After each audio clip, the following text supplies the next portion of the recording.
Well, hi, welcome to Cyclops FPV video of the month. Now, I'm going to be getting rid of this SPI receiver on these toy quads and move on to ExpressLRS. So, this is one I modified. It's just a toy that I've modified to run on 25 milliwatt with an unbranded camera, and it's just got a simple antenna.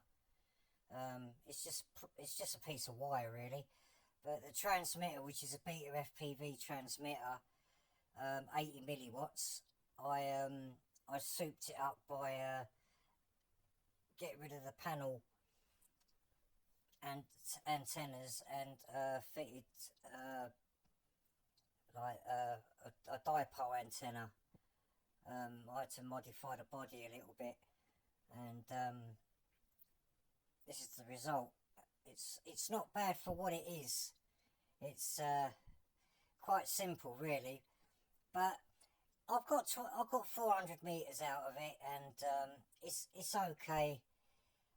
Better than it was originally. It only did 30 meters, so I think I accomplished quite a bit. I didn't like the jelly bean controller it came with, so basically it's upped it by quite a lot.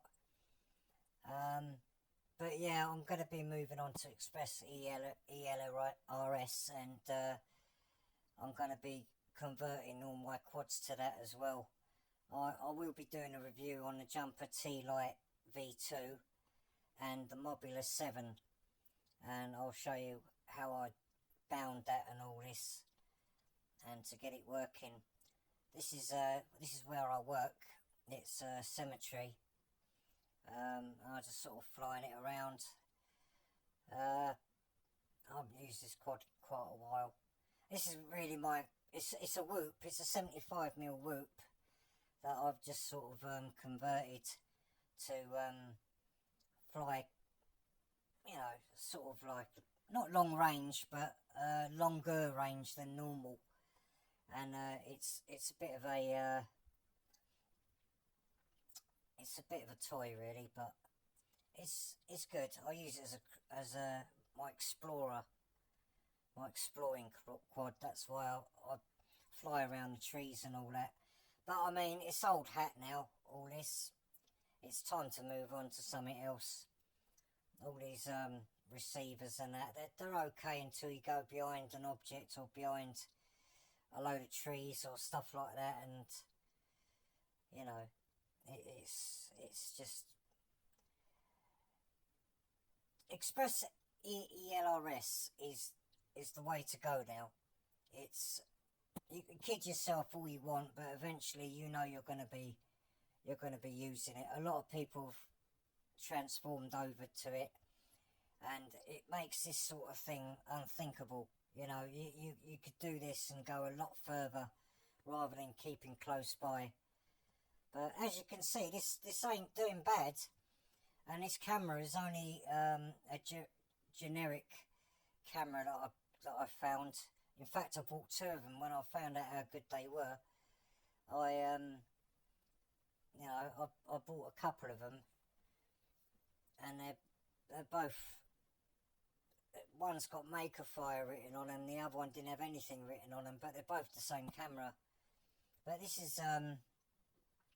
something I just threw together, and yeah, it's not bad for like bimbling about on, but it's time to move on, I think. I like experimenting with radios and stuff like that, and I can't complain. I've had good results, but long range is where it's at now, with good link quality and stuff like that. This is just for fun really, flying around like your yard or your house. It's okay for that, you know, but if you really want to start like going places, you got to think about moving on. But yeah, it's not a bad camera though, is it? It's quite good. Latency's alright on it and that. not bad for £18. I imagine it's gone up quite a lot now. I'm using a dipole antenna, and I'm using a patch, Bandicoot MENACE RC patch on the goggles, and I'm using the Omni sort of mushroom thing on the diversity, and that's on my sky zones. Ain't bad at all, is it? I've got decent cameras that don't even look this good, like run cams and Cadex. I've got quite a few, and they don't look nowhere as good as this. But yeah, time to move on, folks. You know, things are getting smaller now. People building like tiny whoops that are 24 grams with HD0 on it, for God's sake, you know.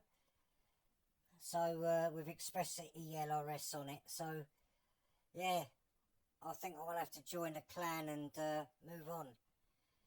This is all becoming old hat now, all this sort of stuff. Fun while it lasted and that, but you've got to keep up with the times, haven't you? Anyway, cheers for watching. I'll catch you in the next video. Bye.